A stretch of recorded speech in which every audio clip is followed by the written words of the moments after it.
pagi untuk hari ini dengan Feby dan Bania di Surabaya.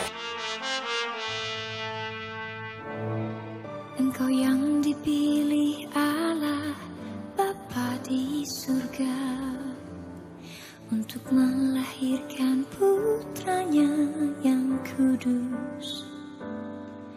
Engkaulah Bunda Kristus, Bunda Sang Penebus segala dosa manusia. Saya ingin mengajak Anda untuk sejenak mengingat-ingat. Apa sih yang selama ini membuat Anda bahagia? Jabatan yang tinggi, harta yang berlimpah, kekuasaan, atau mungkin badan yang sehat.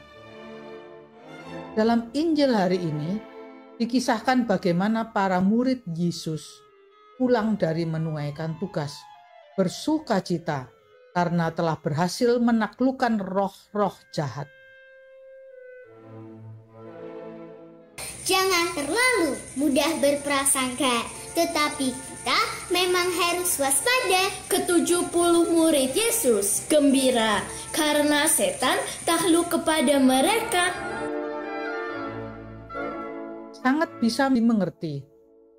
Apalagi kalau semua itu melebihi ekspektasi semula. Apa yang bisa mereka lakukan ternyata lebih daripada yang mereka bayangkan.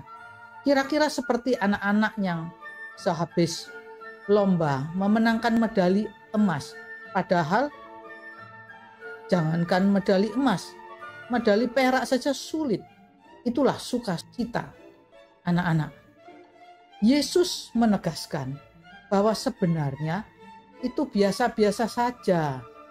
Para muridnya nggak perlu bersukacita berlebihan. Karena semua kuasa itu sudah diberikan olehnya. Jadi itu hanyalah pemberian. Kekuasaan itu hanya pemberian.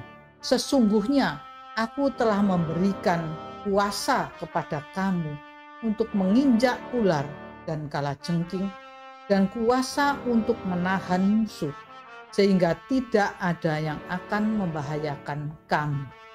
Selanjutnya Yesus mengajak para muridnya untuk tidak berhenti pada kulit dari sukacita sejati, melainkan masuk pada intinya yang seharusnya menjadi sumber dari kebahagiaan itu sendiri, yakni bahwa mereka adalah orang-orang yang dipilih untuk mengenal Bapa dan menjadi anak-anak Bapa di surga.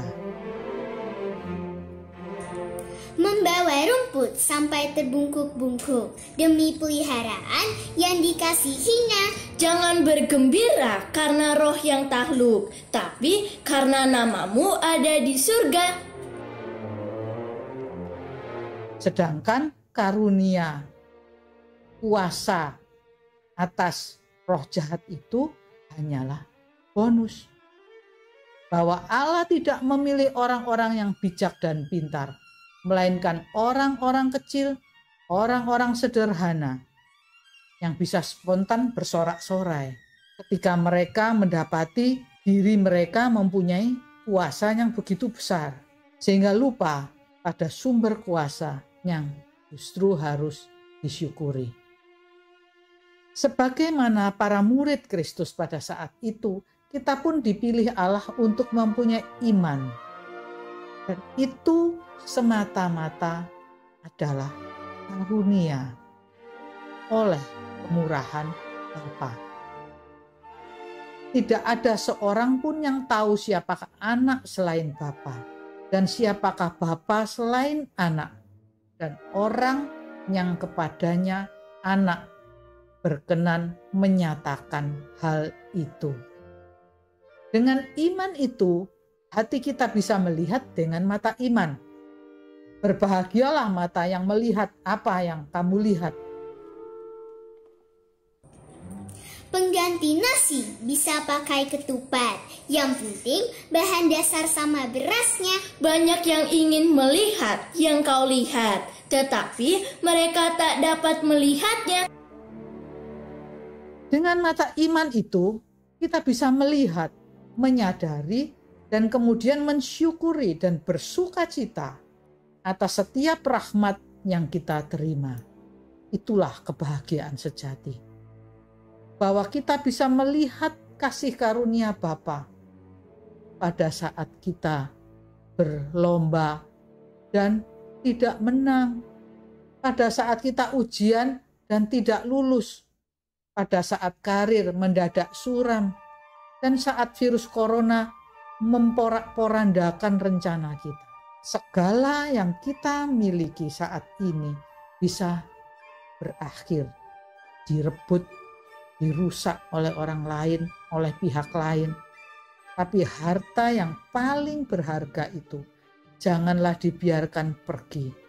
Karena harta itulah yang bisa membuat kita bersuka cita dalam kebahagiaan sejati, yakni iman akan Allah Bapa yang Maha Kasih yang telah diberikan kepada kita melalui Yesus Tuhan kita. Marilah kita selalu mendekapkan hati kita pada hati Yesus yang Maha Kudus, agar iman itu selalu hidup dan bertumbuh kembang dalam hati kita. Dan kita pun akan menjadi berkat bagi sesama kita. Tuhan memberkati.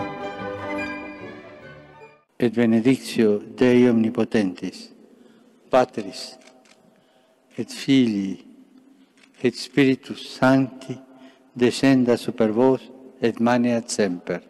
Amen. Terima kasih. Berkah dalam.